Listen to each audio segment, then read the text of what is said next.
Say is one of the top 100 cryptocurrencies, but I believe it doesn't get enough attention. Very few people are covering Say over time. The question is, does it make sense to buy now? When attention is low, when the price is relatively low compared to the past, it might make sense to buy. It's all about buying low and selling high. Let's have a look at the on-chain data, the data most people aren't considering. Let's try to figure out whether or not this is currently an opportunity. Say has a market cap of 2 billion and it went up in the last 3 months by 87%. It outperformed Bitcoin and Ethereum and Solana during that time. The first video on Say on this channel was published 2 years ago. That video just performed average. We are getting slightly more attention now. So subsequently, we did get above average video performance in terms of views, right? The average video is here in gray, and that particular video on Say published 3 months ago, that's the line here in blue. Now, most people look at cryptocurrencies just in this way. They just look at the US dollar chart, they see there's pumps and subsequent dumps. The problem is that those kind of charts are very much impacted by the general macro environment. As in, when Bitcoin goes up, when Ethereum goes up, then most altcoins go up as well. And when things are crashing, most altcoins crash as well. But the idea of investing in altcoins is always you want to get more performance compared to just buying Bitcoin or buying Ethereum. Right? When we buy an altcoin, we need outperformance because we take on more risk. So a chart like this isn't really useful because it doesn't tell us anything about risk-adjusted returns. A better chart is this. It doesn't look fundamentally different, but it does show slight changes. This is Say relative to the others market cap. Now the others market cap is all the altcoins that are not in the top 10. So we're now comparing Say within the altcoin ecosystem as a whole. Unfortunately, since August of 2023, Say did not outperform most altcoins. It went down by 35%. But there's a case to be made that there's a potential flaw here, right? These bottoms align quite well. The risk from the current price to that floor is an underperformance of 32% roughly. But then there's also the elephant in the room. The tops, unfortunately, align also quite well with one another. Until we see a breakout, the risk versus reward doesn't look that great. Now the question is, are we going to see a breakout? What's the most likely scenario? And why did we even see those lower highs over time? Within the span of 1 year, Say tended to underperform the rest of the altcoin market by roughly 55%. And the reason for that underperformance, I believe, is token expansion. It's how the supply goes up over time. The team starts to cash out. The private sales are getting unlocked. And the ecosystem reserve also gets more and more tokens. And the problem is, of course, as there's more and more tokens hitting the market, we need to see at least equal amounts of increasing demand to offset that potential sell pressure. If the demand doesn't grow as quickly as the supply, we tend to see underperformance. That's, I think, what's going on over here. That's why we saw those lower highs. But that then leaves the question, how will the demand develop over time? How has it developed over time? How much is Say actually used as a blockchain? Let's have a look at that data now. In the last 24 hours, we saw 20 million worth of trading volume on the Say blockchain, on Say V2 to be more precise. Is this a lot or is this not so much? Unfortunately, it's not that much. Compare this, for example, with Arbitrum. Here we had more than 600 million worth of trading volume. Or here Sui, almost 300 million of trading volume. Well, let's look at the larger players, right? Base had 1.6 billion worth of trading volume. So really, unfortunately, Say isn't getting used that much. And again, if the supply increases that quickly and the usage doesn't go up, this is potentially bad for the price. This would speak for the scenario that this resistance could potentially hold. There's still some way up until we hit that resistance, right? Roughly 9% of outperformance, but probably doesn't make sense to bet on such a small move. Now, there are charts that do look quite encouraging. For example, the total value locked. So how much capital is currently on the Say blockchain? And that's actually quite high. We are at 600 million. Again, while the market cap is at 2 billion. So roughly 3 times of the TVL. That's not too bad of a valuation. The problem is when we measure the total value locked not in US dollars, but in Say tokens, the growth seems to have halted. We seem to have seen a turnaround starting at the beginning of April. So that's a problem, right? The total value locked increases not just with the usage of the blockchain, but also with the prices of the assets on the blockchain. So if prices go up in general by 10%, TVLs tend to go up by 10%. That's why it's good to look at the total value locked measured in the ecosystem token, because that way we can get a proper gauge how much the decentralized finance ecosystem is actually growing. Here's the stablecoin market cap over time on Sui. Unfortunately, also not growing, just stable. And here is the app revenue over time, the exact same story. We are just hovering along, and this would all be fine if the tokenomics were not expanding. Unfortunately, they are. Now, there are two mechanisms to discover prices in crypto. There's the spot market where people buy the token directly, either on the chain or on centralized exchanges. And there's also the bets on the price, the perpetual futures, the people that bet with leverage on a token for the short term. Especially in the short term, the perpetual futures tend to have a lot of impact on the price. In the last 24 hours, we only saw 47 million worth of trading volume of, say, on Binance. But compare this with the perpetual futures. Here we had 134 million worth of trading volume. So really, the short-term price discovery happens on the perpetual futures. And those perpetual futures traders aren't necessarily always very bullish on, say, probably because of the tokenomics.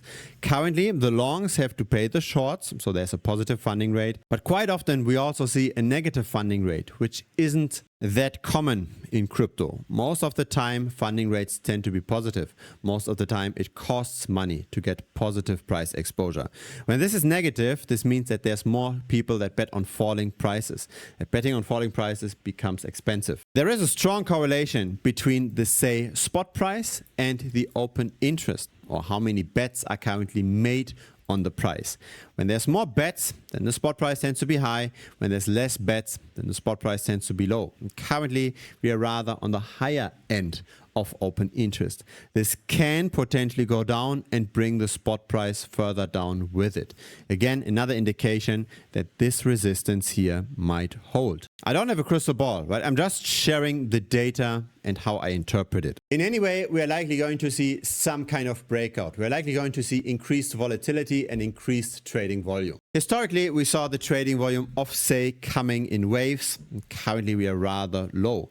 So we're either going to see a breakout to the top or to the bottom and see heightened trading volumes again. And with the heightened trading volumes, we are likely going to see more liquidations again. Currently, the market is rather calm. It's in equilibrium. Would it make sense to buy, say, after we are close to the support again, after, say, underperforms the rest of the altcoins by roughly 30%? Yes, potentially. But right now, I think it's quite risky to get involved. Simply because of the general momentum, simply because of the very high open interest, and of course, due to the long-term tokenomics that aren't that great, that always put constant sell pressure on the asset. Now here's something I want you to avoid. Please do not follow people that tell you that there's the next 100x cryptocurrency where you're getting rich quick. Because you might have read about the statistic that 99.6% of pump.fun traders, so traders of smaller meme coins, did not realize a profit over just $10,000. The vast majority of people lose.